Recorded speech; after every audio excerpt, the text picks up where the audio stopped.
And now we have our Town Talk segment, and with Melissa Arrighi, Plymouth Town Manager. Welcome. Thank you. To the set. I think this is the first time we've been together on the show. Which Go easy really, on me. I will. It really amazes me.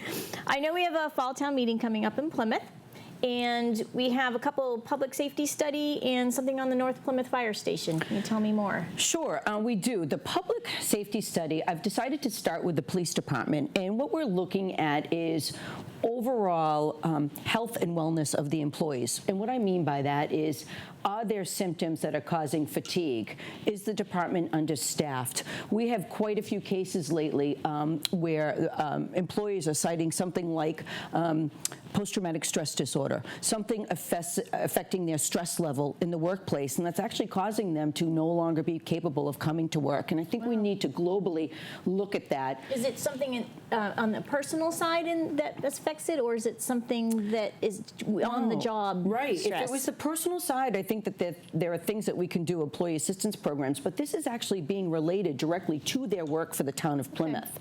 Okay. And I think it's something that you're going to see in other communities, because I was at a public works conference and I heard them talking about employee fatigue in the public works area. Now, it was more physical fatigue based on plowing operations in the winter, but then the conversation went further and they started to talk about how they're perceived by the public, how things like constantly being on camera or people having their phones out, it's exhausting them from an emotional perspective as well.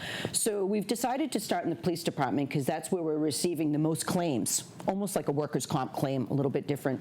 We're receiving the most notices about this kind of syndrome, if you will.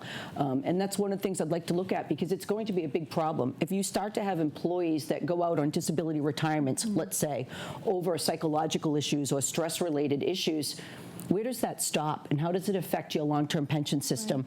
I need some help with that. Right, that's a huge study. And then you're going to take it further than that? I think eventually we need to see the results of that, and actually who can help us with that. I mean, who do we get together to actually tackle? When I speak to the other town managers in the community, they haven't really looked at this yet in our surrounding communities, so we may be able to help this throughout the whole South Shore. That sounds very proactive. I hope so. I think something needs to be done. We can't have employees that come to work and actually think their employer or their job itself made them no longer capable of working. Yes. Okay. And with the fire department, I think many of you know the condition of the North Plymouth Fire Station, a little dilapidated, but mostly it's old. It was built in the early 1900s. I think the fire chief always says for, horse and carriage kind of operations. We've updated it through the years, but it's small. There's no room for expansion. And we actually have to order in special equipment with the side mirrors are very tight in order to get it into the building. So it's time to, with North Plymouth growing, with the Cottage development coming online, it's time to make a change. Yes, absolutely. Let's talk about some money. There's money for Town Hall. There's money for the T-Wharf. Yes, I'll take those in a better order. Okay. So with the T-Wharf, we've been trying to get the T-Wharf done for years. David Gould has been really amazing about applying for and receiving money at the state and the federal level. However, before Governor Patrick left office, we had been assured that we had the remaining of the funds to do the T-Wharf, and then with the 9C cuts, it was kind of swept out from under us really quickly. So the town meeting has already committed $1.25 million towards this $4 million T-Wharf project. We're asking for another $750,000 from the town.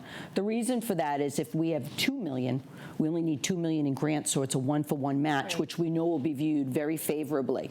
The Seaport Council is back up and running under the new governor. Lieutenant Governor chairs that, so we think they'll be very receptive and have been in their visits to Plymouth on that project, but their cap is $1 million. So we're going to have to look at some other sources. What are some of the things, if you can talk about, that they're going to do with this money down on the wharf? Oh, well, we're going to knock down the T-Wharf that's there now that you really can't go out on anymore, that we've moved the gas tanks off of. That'll be completely removed.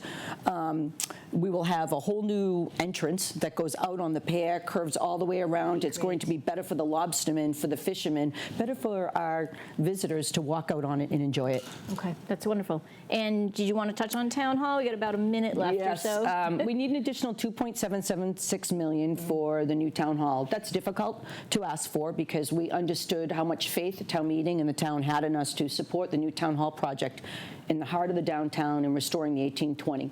But construction costs have risen more significantly than we would have expected. Look at all the construction that's going on everywhere.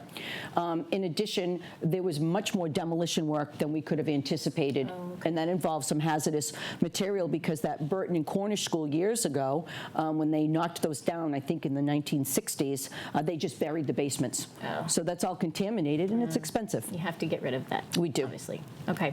I think that's it we have for now, but let's, Saturday, October 17th? Town meeting. Okay. And then if it doesn't finish, go on to the 18th? We go into Monday night and Tuesday night and every night until we get our business done. I do anticipate that it will probably be only a 2-session town meeting. Okay, great. Thank you so much for coming welcome. on as always, and we'll have you back in a couple months and we'll talk about some winter stuff. Very good.